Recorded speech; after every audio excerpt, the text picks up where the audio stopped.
Okay,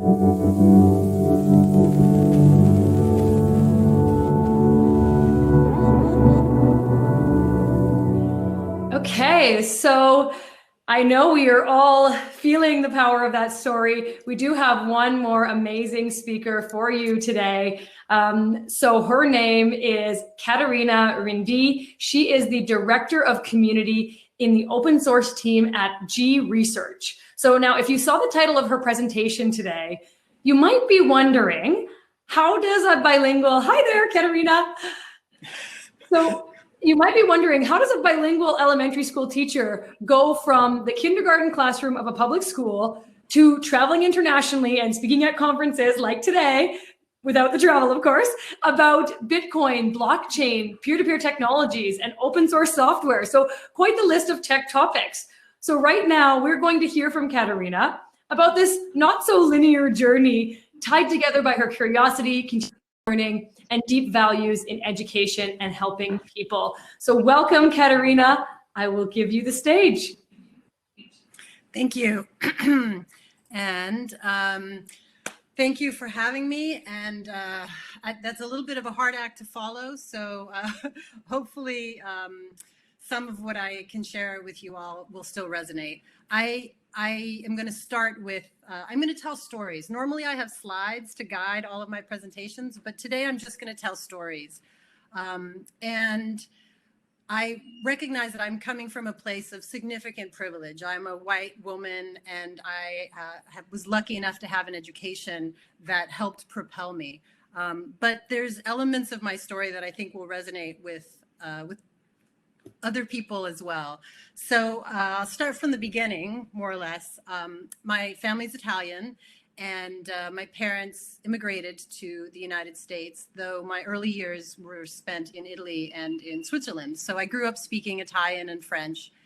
And when we came to the San Francisco Bay Area, I needed to learn English. And my mother claims that I learned English from watching Sesame Street, which is a children's show popular on public television in the United States. So I don't know if you can hear my Sesame Street accent at all. Sometimes when I count, like the count, anyway, that's meant to be a joke. It's hard to tell jokes when you can't see or hear your audience. I'm sure everyone's commented on this, but anyway, so I learned English from Sesame Street, and then I started all of my education, kindergarten and everything was here in the United States, in California. So I grew up speaking English as well, and then my mother remarried, and so I grew up speaking Spanish as well. So there was Spanish in our household. So I had sort of that kind of a beginning, and that's where I got my multilingual background. This is more common in other countries where people speak dialects or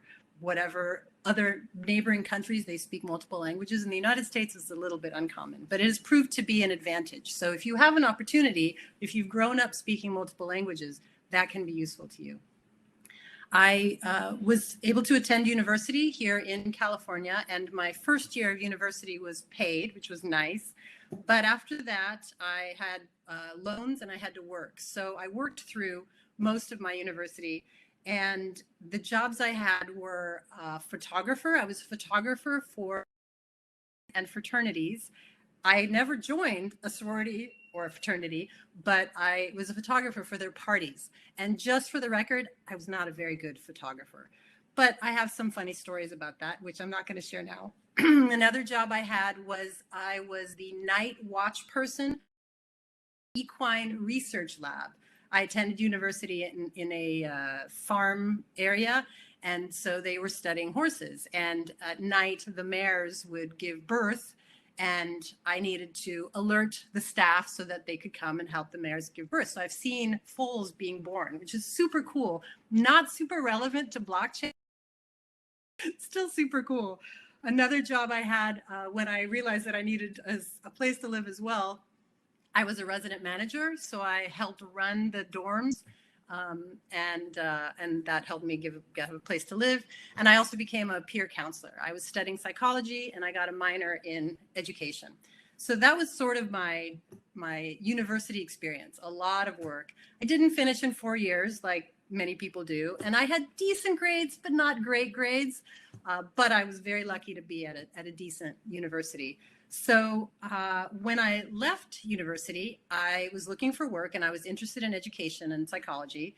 And I was hired pretty quickly that summer at a public elementary school that hired me the day before school started to be their third grade teacher. And basically the only reason they hired me is because I spoke Spanish. So they put me in this classroom. I didn't have a teaching credential. Thank goodness there was another third grade teacher, because every day I would say, so what are we doing tomorrow? And she would hand me her lesson plans. Just a saint of a woman. And I feel so bad for those poor students because I didn't really know what I was doing, but I cared.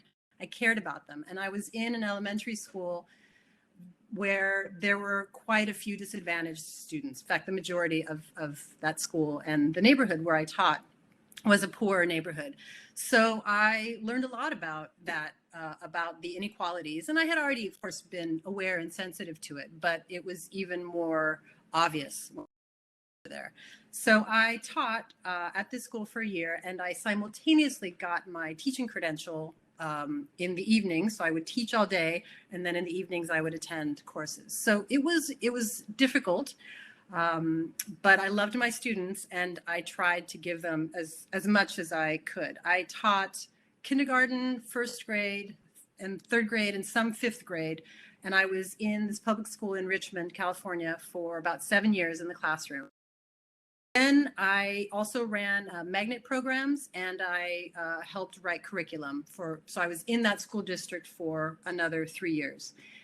In all that time, I was very interested in computers. I loved technology, but I had no formal training in it. I had no background in technology, but I liked computers. And so I would go to these computer shows. This is way back when. And I would buy parts for computers, motherboards, and the RAM that you needed, and the cases and everything. And then I would put the computers together, and it worked amazingly. I mean, obviously trial and error, but I built some computers, and I put those computers in my students' classroom. And at that time, I was teaching kindergarten, so the 5-year-olds had computers in the classroom, very basic stuff. And then I would teach them how to use certain programs, and then they would teach each other. And I loved it. I loved having computers and technology in the classroom. And it was simple programs, drawing and counting and things that 5-year-olds do, but they loved it. And so I started writing grants and trying to get more money into these public schools that had no money. And eventually, in the time that I was there, we got internet to our public school. It was the only school in that area that had internet.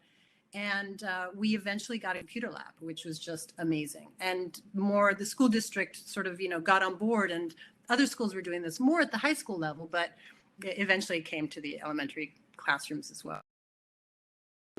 I also shared everything that I could with other teachers at conferences, things like that. I helped write some curriculum, as I mentioned, and gave a lot of presentations about this stuff. So that's sort of my background in the education and what I was doing. There's probably some key themes that you're noticing here emerging. Do things even if you don't know what you're doing. Just do it. If you have the opportunity, if you are asked to do it, just do it. Failure is part of the process. Collaborate whenever you can. Work with other teachers, work with other colleagues, work with other people that are interested in the same thing. Follow your curiosity. I loved computers, and so I started playing around with them, even though I didn't know anything about it. Pick up mentors along the way. That third grade teacher that saved me for 3 months before I was able to write my own lesson plan, and teach whatever you know. So I didn't have very much experience as a teacher, but I was learning things putting computers in the classroom. So those were my presentations. They were literally titled, "How to Use Computers in a Kindergarten Classroom." I mean, it was just basic stuff. But people came up saying, "This is fantastic. I just never thought I could do this. And now I can. And now you're showing me that even 5-year-olds can play with computers." I mean, it's 2020 now. We know 5-year-olds can do a lot more. And then the last sort of emerging theme here is bring others, lift others along the way as you do this. And my teaching was part of that. And also just trying to bring this kind of technology into a community that didn't have it, that didn't have access to it. The parents of my students, a lot of them were undocumented. They didn't have cars. They didn't have health insurance. They didn't know how to ride the public transit in our neighborhood. I mean, it was really, really simple, basic stuff. But I was trying to introduce more things to them and to their families. So this is now, we're talking about 2000, about 2001 or so. And I'm seeing this, this gold rush all around me in the San Francisco Bay Area, which is technology. And I was a teacher and I was working my butt off really hard, not making very much money. And I see all this stuff happening around me in the tech world. And I decided I wanted to get involved. So I joined a startup. I applied for a job and I joined the startup as the office manager because I was very well organized as a teacher. So that was my first job in tech, is office management, basically like admin, but it was a startup. So you end up doing, of course, everything. I learned a lot at this startup. I had a terrible boss. Egomaniac CEO. What? Anyway, I won't dwell on that. But the developers were lovely, and I did everything from processing the H-1B visas for our Ukrainian developers, sales and marketing, obviously everything an office manager does plus in startup. So I learned a ton doing that. But I also became pretty disillusioned because I was in education because I loved students and I wanted to help people. And here I was at this tech company. Who was I helping? We made remote access software. How is that benefiting the world in any way? So our startup eventually got bought. I did not get any shares early on. But I took that as an opportunity to get back into education. So you're seeing how this is not linear, how this is sort of like, and I went back into education and I started writing curriculum again and working for some nonprofits and doing some tutoring, running some tutoring programs. And I was headhunted to run a big chain tutoring program in San Francisco. And that was pretty exciting for me because I felt like, okay, I was moving up sort of in the hierarchy of the world, of the education world. But now we're at around 2008. And for those of you who have a sense of this history, 2008 was when the financial crisis hit. And within the next year or so, my father also died. So between the financial crisis, I lost my job. The funding for this tutoring program ran out. My father passed away and I just had an existential crisis. I did not know who I was. I did not know what I wanted to do. And I thought, okay, maybe I'll apply to a bunch of education programs and get a master's degree and, gird myself with more education to have more options. But I got rejected from all the master's programs that I applied to. So it was a rough few years. Of course, I can laugh about this now, but it was difficult and it was a hard time for everyone. And I think there's some parallels to what people are going through now as well. You're in another crisis. As I'm sure some of you already know, the Chinese character for crisis is a combination of danger and opportunity. And so in that moment, once I sort of regained my my momentum, if you will, I decided that what I wanted to do was grow my skill set and to educate myself. And if these master's programs weren't going to let me in, then I was going to do it anyway. And so I decided I wanted to get an MBA. I wanted to learn about business and starting your own company. And so I created what I call a faux MBA. That's FAUX MBA. I created the faux MBA program for myself. And I tapped a bunch of friends of mine who to me because they also had lost their jobs and didn't know what they wanted to do. And were sort of floundering, or people who were starting their own businesses because that was what they had to do, or they were working by themselves as contractors or consultants because they had lost their full-time jobs. So there were a bunch of folks like this. And so I started a networking group. And so we would meet every week. I joined a friend and we created a faux MBA book club where we would read all of the books that were part of Stanford's MBA program. So I went and looked and saw what their reading list was and what their curriculum was. And we just tried to copy that and discuss the books. I wrote a business plan and I tapped some of my friends who did have MBAs already from accredited universities and had them go over my business plan. And I started a business. I started a small food business, tapping surplus fruit from people's backyards in San Francisco and the Bay Area. And I'm talking lemons and apples and plums and all the stuff that you see growing around and falling on the ground. And we would collect this fruit for free, obviously. And a friend of mine would make these recipes and we would make things out of this fruit. So we had jams and pickled plums and drinks and, just whatever she could come up with. And then we would sell these things at this underground farmers market. And this was because of the financial crisis. Lots of people were making food in their kitchens and then selling the stuff that they were making. And this we called the underground farmers market because there weren't regulations regulating this, or there were, and we were working outside of the regulations. So I had this little food business and I ran it for about a year. And the other thing I had was a car. I still had my car. And all of this time, the sharing economy was starting to happen all around me in San Francisco, again, because of this time, because of this moment, because people were just trying to make do with what they had. So some of the first companies that were coming out then were couch surfing and Airbnb, which came a little bit later, but couch surfing was people sharing their homes, and couch surfing still exists, by the way. You can travel around the world sharing the homes of other people who have opened them up. So I was involved with couch, who had started that, and then Airbnb started. TaskRabbit, I knew the CEO who started TaskRabbit at the time. Lyft and Sidecar, this is when Uber was just a black car service, but they started in San Francisco.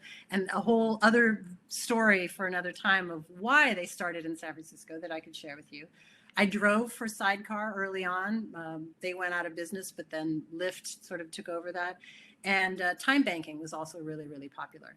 And there was one other company that started in Boston, was incubated in Boston, and it was called Relay Rides. And Relay Rides was a company that had people share their own personal cars with their neighbors.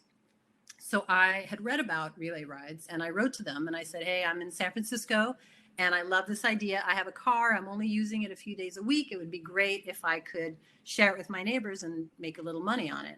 And they wrote me back and said, we're going to be in San Francisco. They wrote me back within a week. We're going to be in San Francisco. Would you like to be the first person to share their car on the West Coast?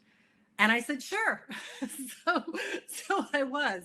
Relay Rides now is called Turo. And I was the first person to share their car. Their own personal car. I did a bunch of interviews because I was the first person. I spoke at conferences. There were articles written all about it.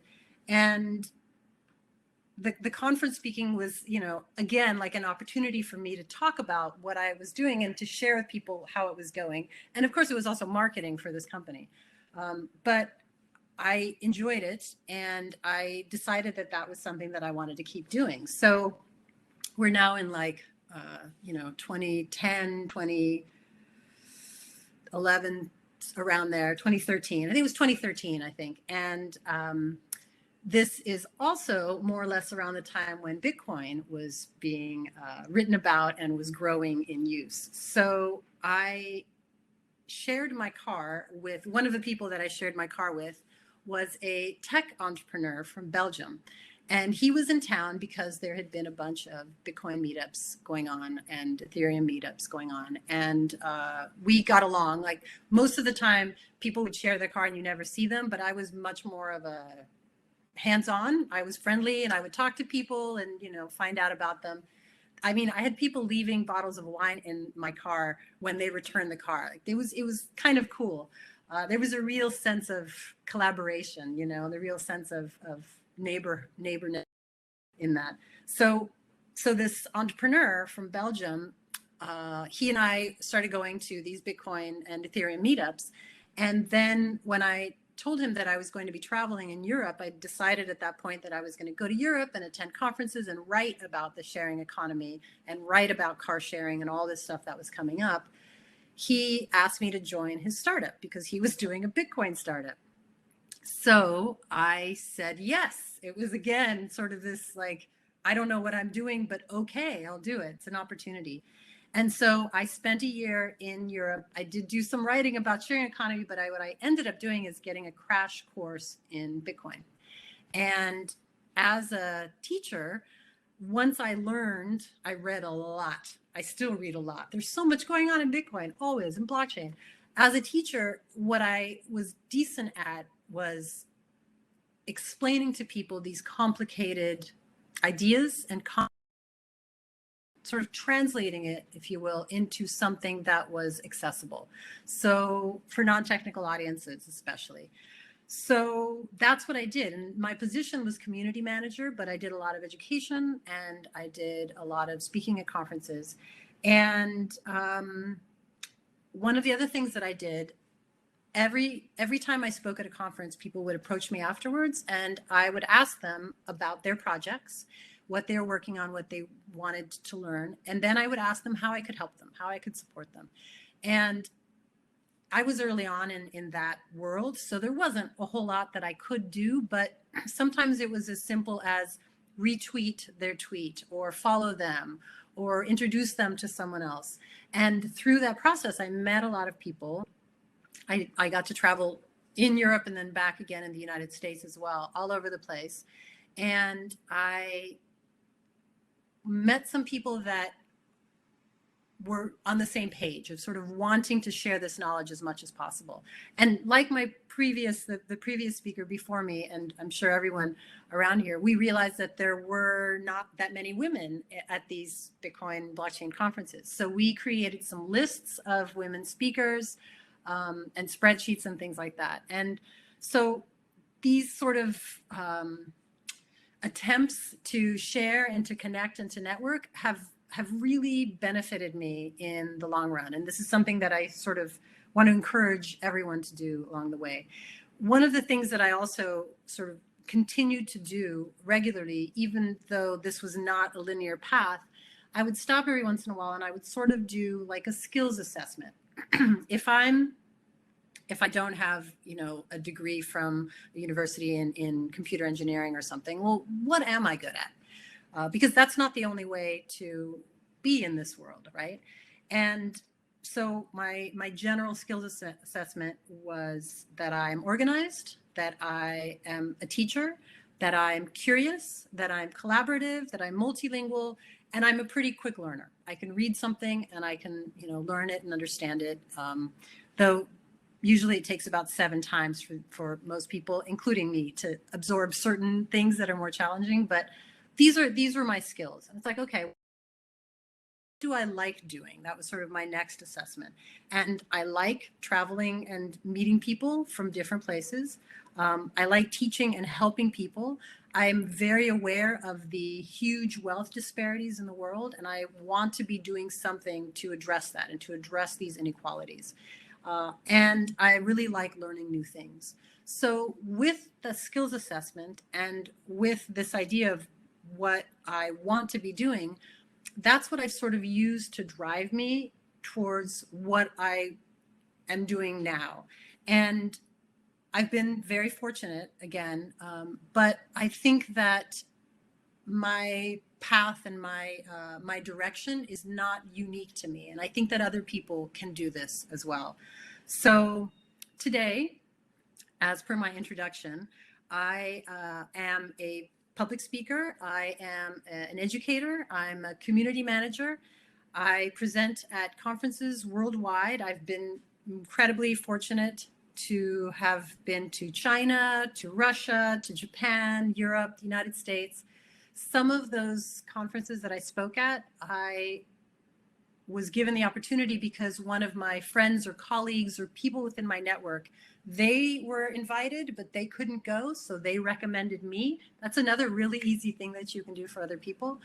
And I said yes.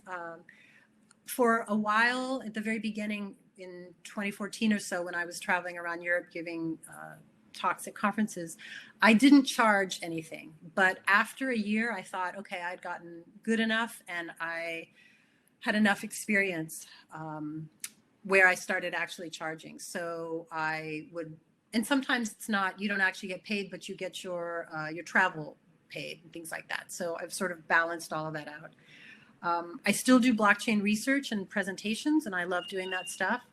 And I am a community manager now for the open source team for a company called G Research in London. And I'm supposed to put in a plug, by the way, that G Research is hiring. So if you are a dev or developer, engineer, or anything in that around that tech world, G Research in London is hiring. And then the open source team that I work with is remote. And so we have developers that are doing a bunch of different interesting things.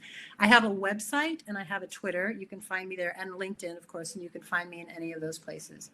But the main thing that I want to just sort of leave you with is the consistent themes that I think helped drive me and that I recommend because I think they can help pretty much anyone. Do things even when you don't know what you're doing. Imposter syndrome, everyone has that, especially women. And do it anyway. Like, just power through it anyway. There's no such thing as like the perfect person, you know? Failure is part of the process. As a teacher, whenever students acted up or we had mistakes made, we called it a teachable moment. Failure is a teachable moment. It's an opportunity to learn something. Collaborate. Anyone that you collaborate with, that becomes your network. And your network is going to help you find a job, a place to live, a partner. You know, that's really a strong social mesh that is helpful. Pick up mentors along the way. Teach whatever you know. There's always going to be someone that knows you, and whatever you impart is appreciated. Follow your curiosity and help lift others along the way. Thank you, everyone, for giving me this opportunity to address you all, and I hope that it has been somewhat helpful to you. Thank you so much, Katerina, for closing out our day today. What a story. Lots of people in the chat really resonating with you. It's always, fun to hear about non-traditional stories, especially pathways into technology. There were so many women throughout the day today that spoke about authenticity and about really like owning your path that you're on. And I think, you had this up and down route, but you were doing that the whole time, right? And so your tips are so helpful. And thank you again for sharing your story today, Katerina. Of course. Thank you for inviting me.